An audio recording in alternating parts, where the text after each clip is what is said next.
Everyone said it was the strangest conviction in the county's history. A quiet corner store owner, locked away for murder. The evidence looked airtight. Too airtight. When people replayed the footage, they couldn't believe what they saw. A man standing calmly behind the counter. A gunshot. A customer falling. And then nothing but silence. The police moved in fast. No hesitation. No doubt. They claimed the footage proved everything. But a week later, the whispers started. Something about the time stamps didn't line up. Something about the shadows looked off. Someone said they saw the customer walk out alive. Impossible, right? The local news ran the story nonstop. Killer shopkeeper caught. A whole community judged in 30 seconds of grainy CCTV. Friends avoided him. The family stopped answering calls. His name, Alvin Mercer, turned into a meme, the 1-minute murderer. But the detective in charge, Officer Reddick, wasn't celebrating. He'd seen too many clean cases fall apart, and this one smelled wrong. Alvin swore he was innocent, claimed the footage had been tampered with, said he'd never even owned a gun. The problem? The police found one, behind the register. His fingerprints all over it, open and shut, except the ballistics lab reported something odd. The bullet pulled from the victim didn't match the gun's make. Reddick pressed for retesting. He got stonewalled by his own department. "Let it go," his captain warned. "We got our man." Then came the letter. No return address. Just one line. Check the mirror. That night, Reddick sat up staring at still frames from the tape. In frame 10, the counter's surface, a glossy reflection.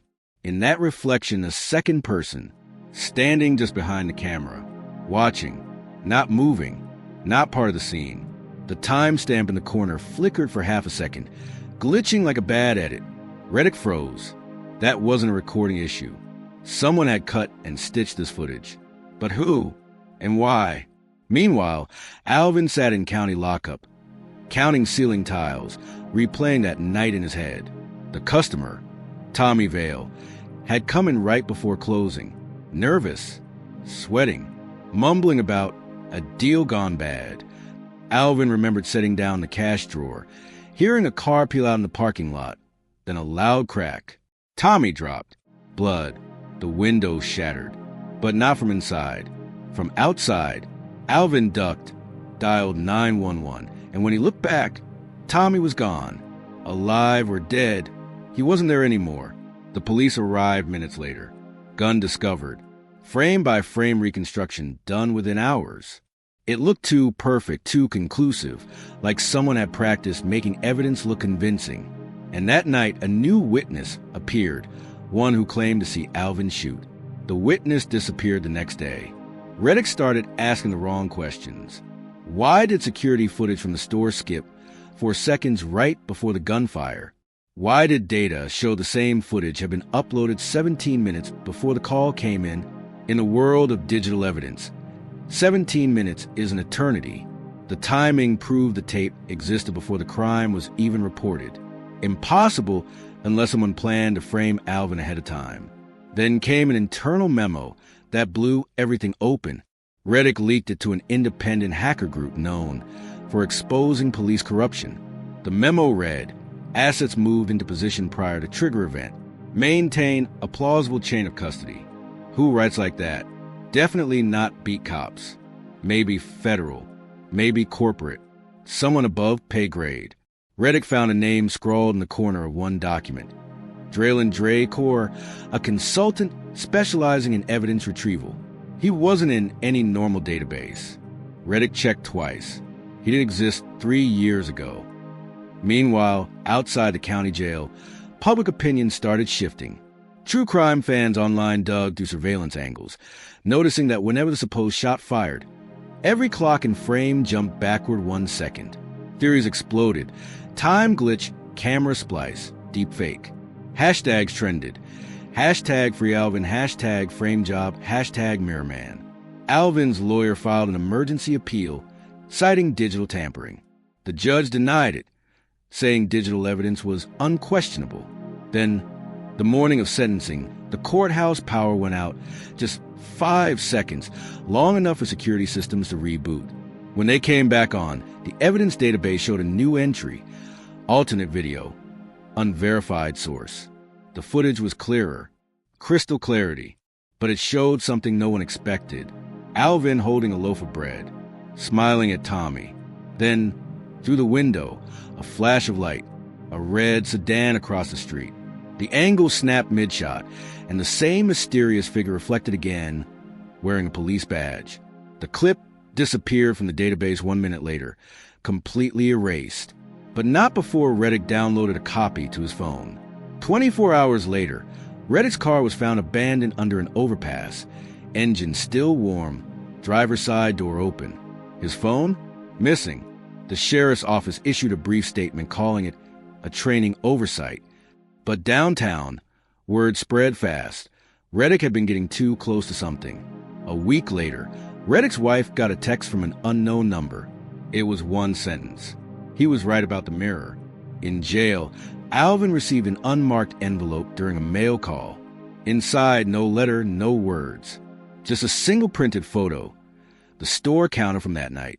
In the reflection this time, Alvin saw himself, but not as he remembered. In this reflection, his mouth was open. He was speaking, but no sound had been recorded.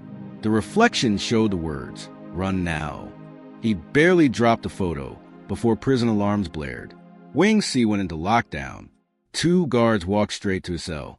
"You've got visitors," one said. Alvin squinted. Black suits, no badges, calm eyes. The one on the right smiled faintly. "Mr. Mercer, we believe you've been caught in a misunderstanding. The people responsible for this want you quiet." They unlocked his cuffs before anyone else noticed. "You need to come with us." Alvin hesitated. Trusting anyone after months of betrayal felt impossible. But when they flashed the photo, the same photo, with one difference, a handwritten scrawl in the corner reading, "You're next if you stay." He stood up. They led him through a service door no inmate should know existed, down a corridor that smelled like bleach and dust. At the end, a freight elevator. No buttons, just a key slot. The agent swiped something metal. The elevator dropped. It didn't stop at any label floor, just descended into cold darkness. 30 seconds later, doors slid open to a quiet, windowless room filled with rows of computer monitors. Each screen showed a different perspective of Alvin's store. Live feed, except the store was dark, long abandoned, yet somehow the cameras streamed fresh video. New angles, real time. On one screen, Officer Reddick, alive, pacing the same store, speaking nervously to someone off camera. One monitor zoomed in on Reddick's face. Behind him, shelves shook slightly. Static hissed. Then, through the distortion, the shadowed figure appeared again, the one in all the reflections. The agent beside Alvin froze, pupils tightening. "That shouldn't be possible," he muttered.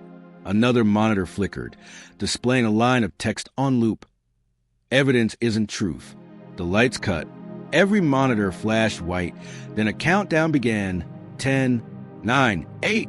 On the final screen, Alvin saw something that made his stomach drop. The reflection in the glass wasn't Reddick now. It was himself, older, dressed exactly like the shadowed figure.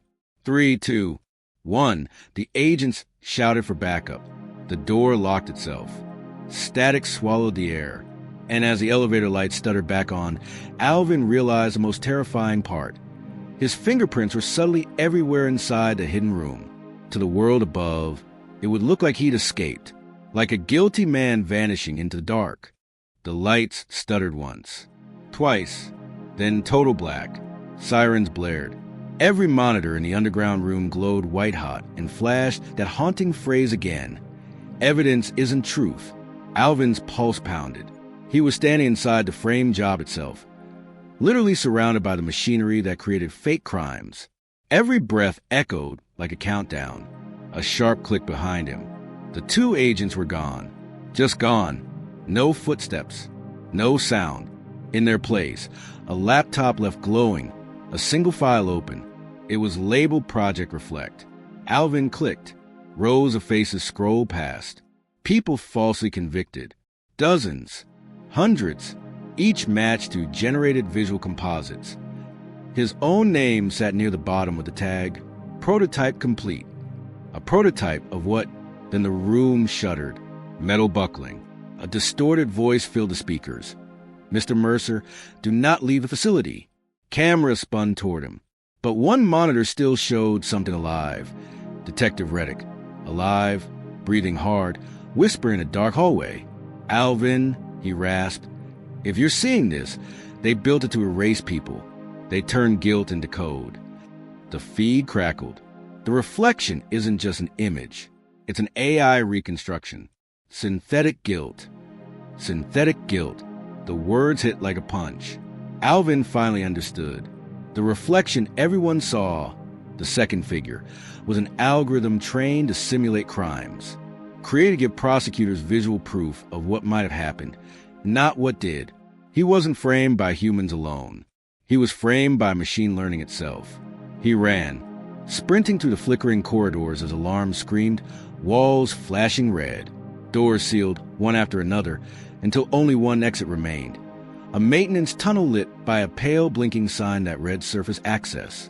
He climbed a ladder, burst through a rusted grate, and found himself in the alley beside his own store.